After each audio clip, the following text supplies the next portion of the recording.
coming up on the Empowerment Perspective podcast. That translates at home. I like to use a lot of things from coaching too, just the high fives and that positive energy. Hustle up, let's go, things of that nature, help a child stay motivated, and I think that it's important to realize just how impactful, this type of communication is, for a child. Even when they get older, they're teenagers and they have their girlfriends and boyfriends, and they're on the phone all the time. Oh, mom, dad, stop, leave me alone. Girl, still, they need to hear that. And subconsciously, it's imparted into them. They won't forget it. Raise a child as they should, and when they get older, they won't depart from it, is what the Bible says. And it's important.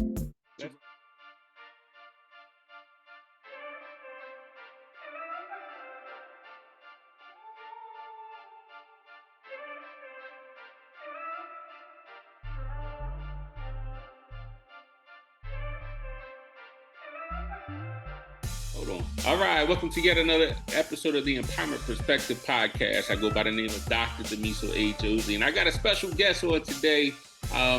Back in the day, you have people that follow you a little bit, that's a little bit younger than you are, They kind of hang on to the words that you say and the things that you do. So you kind of want to make sure that you set a good example for people. So this particular brother was younger, definitely a little bit younger than me. And he always told me he looked up a little bit to me. So I had to be careful what I said and the directions I kind of led him and his friends. But he helped me out tremendously because when I got my PhD, he was one of the subjects in my PhD, and we talked about how it felt to be an African-American male in a predominantly white institution. He was one of the subjects that was on that particular research. So I definitely am happy to have him on this particular show. But it is school time, and we wanted to sit down. We had children, and we have to get ready for, as parents, getting our kids set up for school. So he hit me with these 10 pointers that he wanted to share with everybody. So let me get his brother a platform and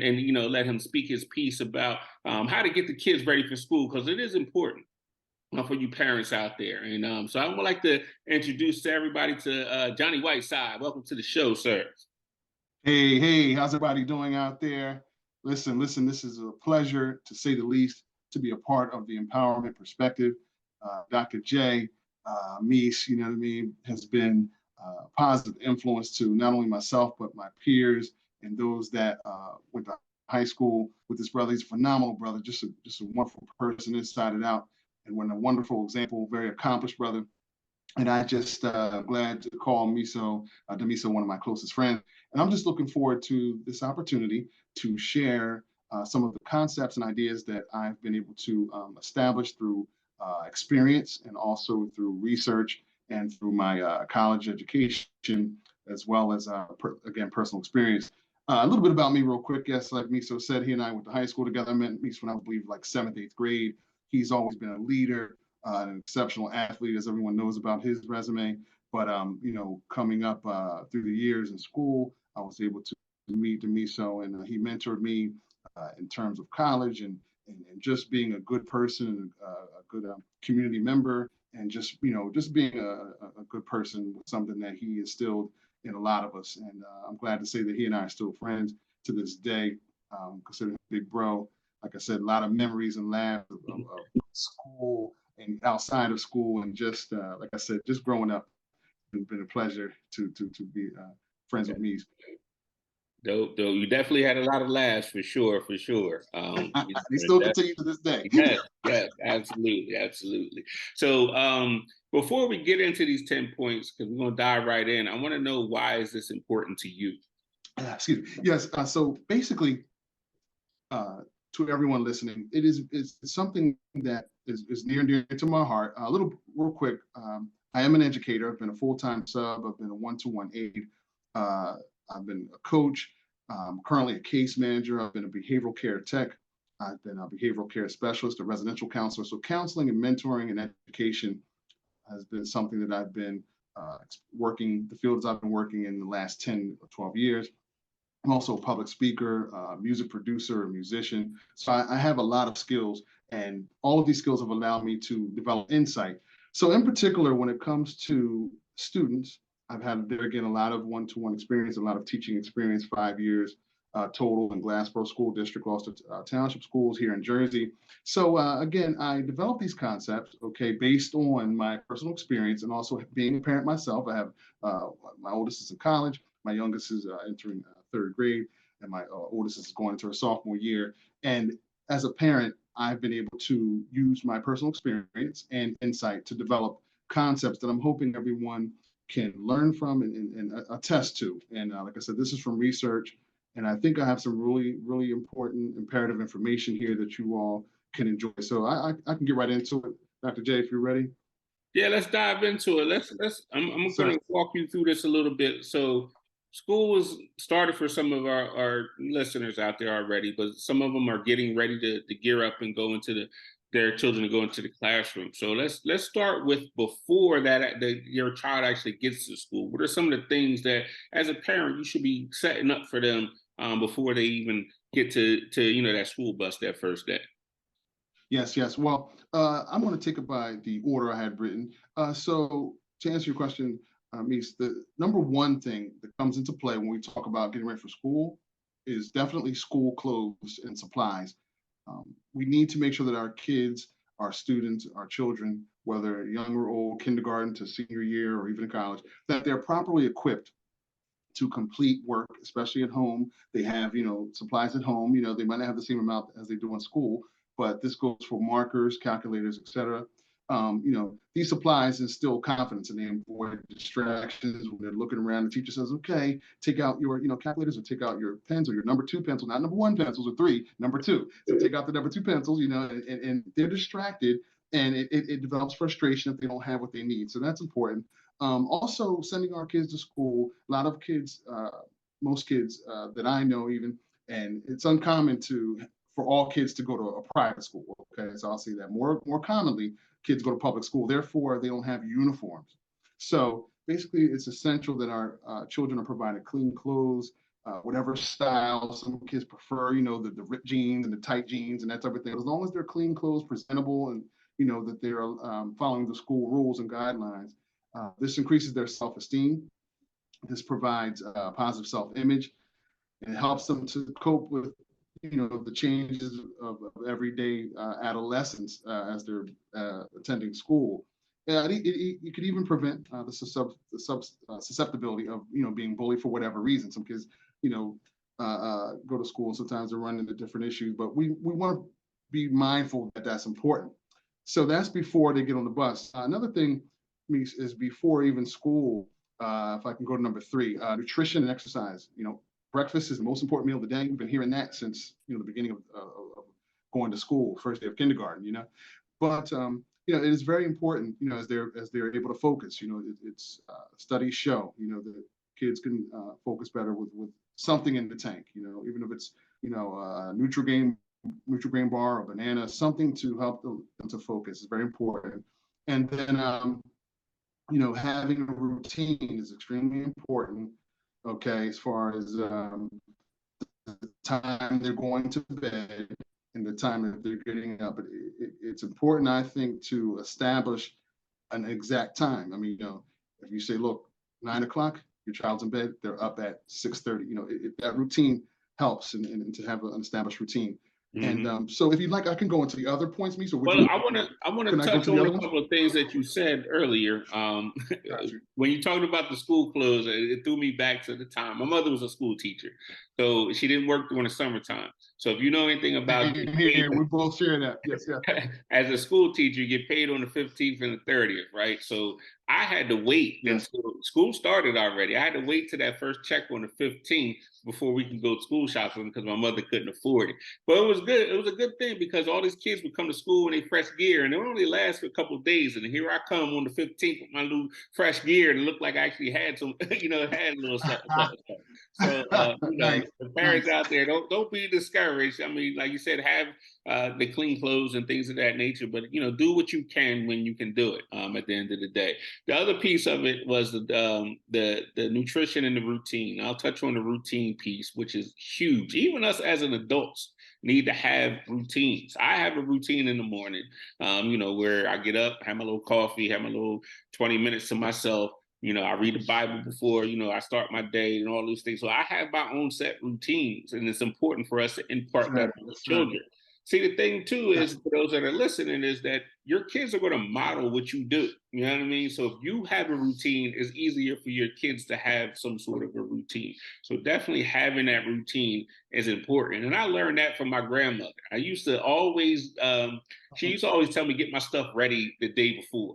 And I was like, I'm going to, whatever. So here I am waking up in the middle of, waking up in the morning, and I can't find this shoe, I can't find this, and I'm frustrated walking around. You know what I mean? So she was like, I told you to get your stuff ready the day before.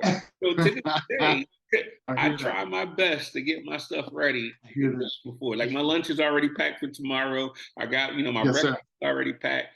So you hit on some very key points, and nutrition is definitely important. Making sure that your children are eating the right things in the morning.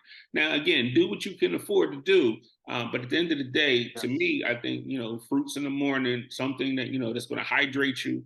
Not get away from all that sugary stuff in the morning, because what goes up goes down. So your kids, by the time they get the fourth period, they're ready, they're done for the day, because you don't hit them with the sugar. Gas. They're already out of gas. That's right. Right. You hit them with the sugar already. So, and you made a good point too, in terms of putting fuel in your body. And I tell my students all the time that don't like to eat breakfast. I said, how does a car run? And they say, you put gas in it. And I said, what happens when you don't put gas in the car? Well, it stalls out. I say, your body is like that. Your body needs gas. You need nutrients. You need things, or else your body's going to fall apart. So, you hit on some very, very good points there. You know what I mean? So let's move forward. You got another point for us. Let's go ahead and move forward there. Sure. So to recap, Doctor, you said basically we talked about, the importance of routine. We talked about the nutrition aspect that carries over into adulthood. All these things carry into adulthood, obviously. But I wanted to talk about, too, some things in terms of outside of school that are very important. I think being an educator, and you obviously, being a principal and a doctor, you've explained and discussed a lot of these different theories, and have encountered all types of, grievances, if you will, but unfair expectations of teachers are something that parents need, I think, to be aware of. And there needs to be a dialogue. Teachers are there to educate our children, and it's a thankless job. But I think teachers take on a lot of, let me say this, teachers do take on impactful roles in the lives of students. And with that said, teachers need support from parents and their families, however that support system is, whether it's grandparents taking care of the child, or whoever, single parent home. Teachers need the support of these parents in order for the child to have a successful, school year. And I just think it's important to, there's some things that, need to take place in home, as far as, I'll go to number, what was it? Right, the family dynamic, Dr. J, here we go. So students, they need relationships, love, religion. You mentioned reading your Bible, and involve it from their family. Positive affirmations need to be heard. These are things that go a long way. They might seem like they don't, but they go a long way. I was thinking about this when I was preparing me for the show, and it's like, when you see the child taking their picture or for picture day, and they're having this nice big smile, that's because these are things that are being fed into them, and that's important. To want to love our children, love on them, and make sure that they're equipped for school before they get on the bus or before they get dropped off. And it's important to ask your child how their day was going. Positive affirmations. You can do it. Great job. We are proud of you. We're here to help you. These things go such a long way. And offering them a place to vent and express themselves. How's school going? Love and affection. Handshakes, high fives before they get on the bus. We played sports, and how the camaraderie is, and that translates at home. I like to use a lot of things from coaching too. Just the high fives and that positive energy. Hustle up, let's go. Things of that nature. Help a child stay motivated. And I think that it's important to realize just how impactful this type of communication is. For a child, even when they get older, they're teenagers and they have their girlfriends and boyfriends, they're on the phone all the time. Oh, mom, dad, stop, leave me alone. Girl, leave me alone. Still, they need to hear that, and subconsciously, it's imparted into them, and they won't forget it. Raise a child as they should, and when they get older, they won't depart from it, is what the Bible says. And it's important to realize that. That's it. Let's go Yeah. back to something you said about unrealistic expectation from the teachers. Let's sit there for a second. Can you give us an example of what that looks like? Well, a lot of times, parents may come to a parent-teacher conference, or when they're at the school, and they may approach a teacher and just say, why did you, write that my child is, not doing well and not paying attention, and you need to fix that. And he came home with, three D's and two F's in the last 2 weeks, and it's your fault because my child is smart, and he will be able to pass, but obviously you're not doing your job teaching my child. Where, as I was going to mention too, it's important to know where your child is, to identify any, learning disabilities, if you will, or anything. That's why testing is important, but it's important to make sure that at home you're in tune and in touch with your child's needs, because you can't send the child to school and just think the teacher can fix 30 students. I mean, a lot of teachers do it, believe it or not, Mm-hmm. do an amazing job, obviously, but parents that, are upset and disappointed, they need to ask themselves, are you putting forth that effort, for a team effort to make sure your child receives the best education that they can? You see, because I think, when a parent doesn't realize their role, that's when the child, it's unfair to the child. And I just think that it's very important for parents to realize the importance of them, communicating with the teacher. What can I do at home? You mentioned me earlier about the sugary foods and, the bedtimes, not preparing, the night before. These things have an effect on a child's education. And I just think it's very important for parents to realize that. So specifically there again, the test may come home, or they may be getting kicked out of class for behavior issues and these type of things. And it'll say, and one will say, well, what's going on at home? Or what's going on with this? And like I said, it's nothing wrong, with having these issues, but fixing them is the key. Fixing these issues. Some people, like you said, there's different types of family dynamics, different family structures, incomes, these type of things, but there's always a plan. Individual education plans, okay, IEPs, individual support plans. There's staff in place. In my 12 years experience, I've been in 3 or 4 of these roles: the one-to-one, the substitutes, the coaches, the behavioral care techs. All these positions I've been in as an educator, so it allows me to see, and I've communicated with the parents, and you know what I mean. So I've gained insight to know just how important it is and how unfair it can be with teachers. Right, right.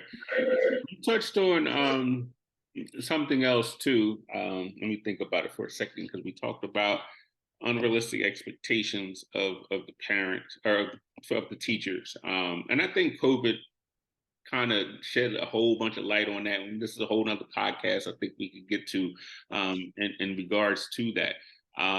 The communication to your children is extremely important. What I tell parents all the time is the number one question that you don't want to ask your kids when they come home is, how was your day? Because you're going to get a flat answer, right?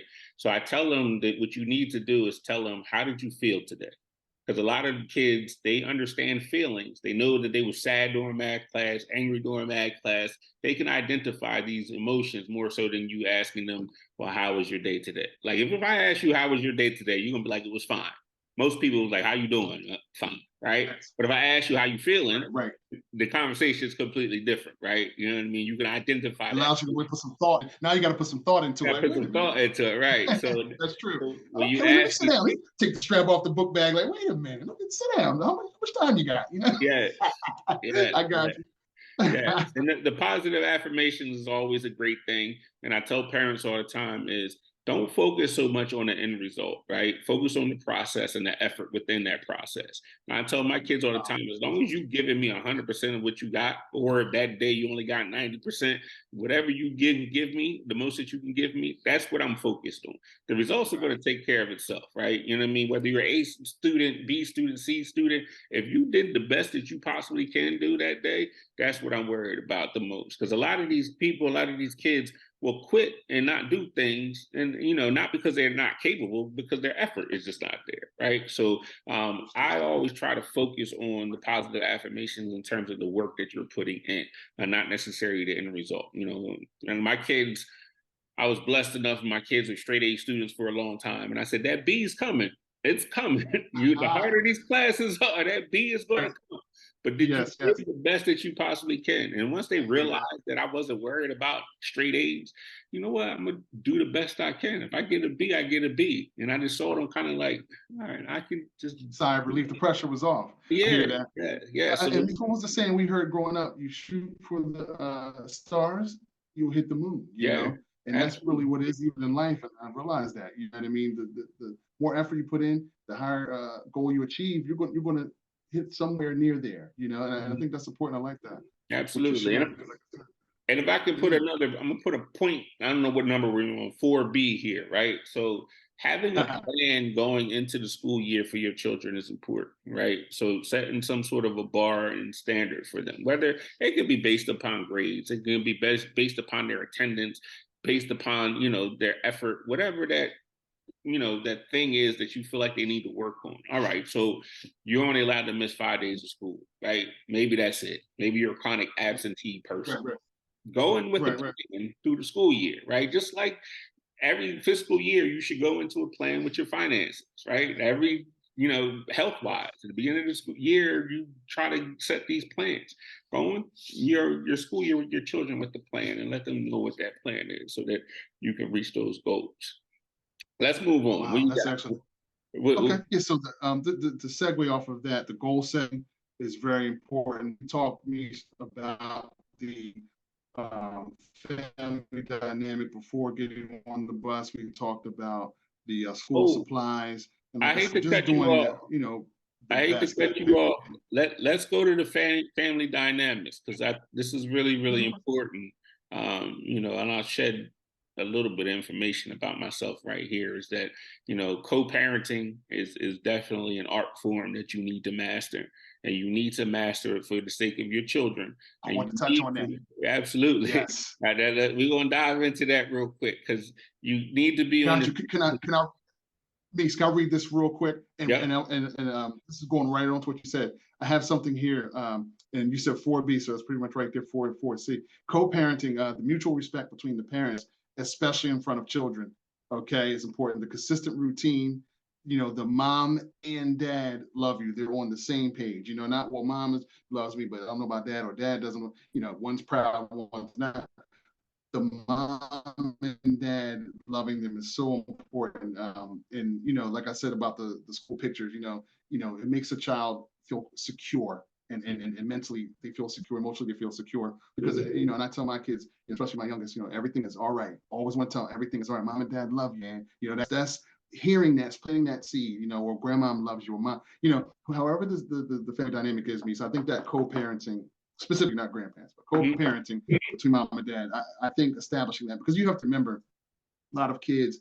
We have to remember, a lot of kids are going from one home to the next on the weekends, this type of thing. So they already have a routine that's kind of, up and down, So to keep the dynamic intact of the co-parenting, I think that mutual respect and good communication, especially in front of the kids, or if they're in the bedroom, to lean up against the back of the door, they can hear them. They're like, okay, what's going on? They want to hear that everything is okay. Right. I think that the foundation of it, to me, is that children need to understand that love comes in different ways, and it's going to feel different from different people. Whether you're in a relationship, marriage, or separated, or whatever the case may be, the love that you get from your father is going to be different than the love that you get from your mother, that you get from your grandmother, and the love that you get from uncles and everybody else, right? And I think in the beginning, we kind of just try to sell it to these kids that, everybody loves you, right? But the feeling to them is going to be different, right? My kids, they know I love them, but I'm loving them differently than their mother would, and then their, even their siblings would, right?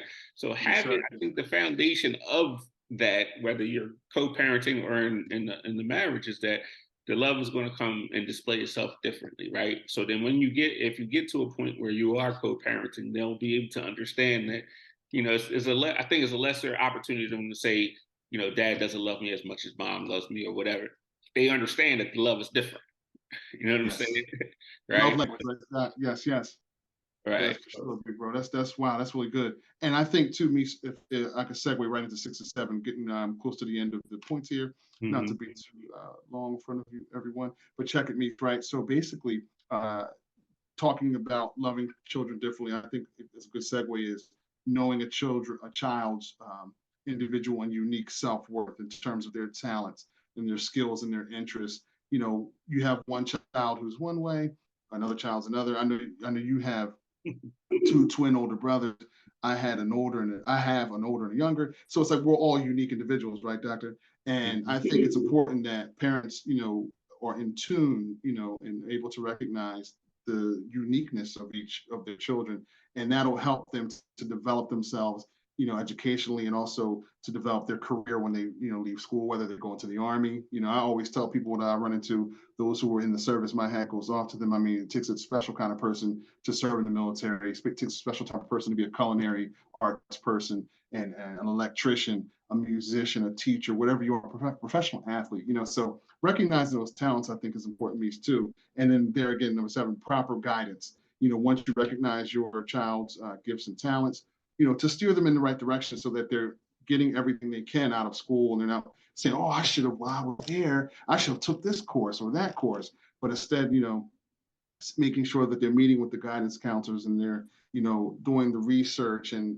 utilizing the resources, to make sure, like for instance, Dr. J, when you and I were in school, there was already programs set up. There was, what was the course for those going to school, for those going to college, for those who were in VOTech, for those who were in JROTC, communications, even specifically. I remember I was probably like in the 9th grade, and me and those brothers were 2 years ahead of me, and they were already having our assemblies, guys, those who are, you know what I mean? And it's important not to wait until senior year. And, you know what I'm going to do now? All those 4 years, okay, are important. And that's why I think it's important to have the proper guidance in place, the mentorships established, even those students who are older, like how in the case of when I went to school back in the day, you know what I mean? So I just think that's very important, the utilization of guidance counselors and resources, and also recognizing, their talents and things like that. And I'm going to save this last one, but I only have like 2 more. I want to talk about cultural awareness and social media, but check me. The other ones, okay, the examinations and assessments. What would you say, especially in where you are in the education platform, where you are, as far as being a doctor and a vice principal, as far as I was wanted to talk about the examinations and assessment process, how important that is for the standardized testing and the examinations to catch and recognize some of these, learning disabilities, et cetera. Mm-hmm. I'm probably not the right person to talk to in regards to state assessments and things of that nature. I mean, I look at it from a perspective of, at least you'll be able to gauge where you are in terms of, your academics and your, what you know at that particular moment in time. There's so many factors that go into test taking, test anxiety, the biasness of the questions, the whole nine. Like, to me, it's the playing field is definitely not level when it comes to testing. But as a parent, I'll at least have a measurement of, again, did my children try hard that day at the end of the day, right? So, Right. And there you go, Mister. They have a bowl of cereal before they took the yeah, test, yeah, and they go right. to So bed, to or when they're on me, their phone and playing PlayStation all night before the test. What time it is? I have a right. test in the morning. They jump into bed at 3 o'clock. Right. They're So going I to get think the general understanding is that it. the test is more of a measurement for the teachers than it is for the students. So when it comes to these state tests and standards and stuff, as a parent, I don't even bother too much about it. I want my children to try and do the best they can, but if they bomb the test, to me, it's not a true measurement of what they know and understand. So, Interesting, um, Dr. J. um, Wow. I want to dig Interesting. into these topics some more. I mean, we're gonna definitely need to do a part 2, but we're running out a little bit of time. Keep these things short, and I definitely want you to give words of encouragement to our educators. So we have a lot of them that are following us on this platform as they go into the Wonderful. new school year. So, any Wow. last words for them before I ask you another question that has nothing to do with what we talked about? Got you. I just want to mention too what you talked about, Dr. J. If I can slide this in, and I'll have more next time. but the cultural awareness, I think that's what you were just saying too. Even recognizing different learning styles, cultural barriers, with having schools that have different cultures there, different races, religions, you'd be surprised just how much cultural, awareness plays a part as far as children learning, because it's like I said, even the language barrier is one thing, but there's also different customs and values, that come into play. And, just as far as them not being able to comprehend or even, communicate and have interpersonal relationships with their fellow students. That has an effect. They're coming home, they're sad. What's the matter? I can't talk to anybody in the class. They don't, they don't understand me. They don't get me. But one last thing too, I know we could talk about that next time, but I wanted to mention to you too, Dr. J, is that the effects of social media. When you and I were in school in the 90s, it was ball, it was hip hop, girls, it was parties, and we had so much fun, and our teachers and coaches, we just had the best teachers and coaches, we really did. And not everybody has that, but nowadays, there's the oversaturation of social media, running ball. There's a game, an app I can put. We don't do apps. We didn't do apps, okay? Back then we played ball, we played football and all the sports. And, so I think social media is important too, to realize that it can compromise education in the sense of not just testing and looking for answers on their phone, but also having that interpersonal growth of relationships. When you communicate and have fun, go outside, that's healthy. You know what I mean? It could be unhealthy to overdo the social media, if I could just share that with everyone. Mm-hmm. For sure. So for the sake of time, I'm going to wrap this up. I definitely want to have you back on, because there's a whole bunch we can talk about, cultural relevance and cultural competence. We can talk about social media. Those are podcasts, in themselves. Having you back on here, but I definitely appreciate the fact that you took time tonight to share your insight and your knowledge, for sure.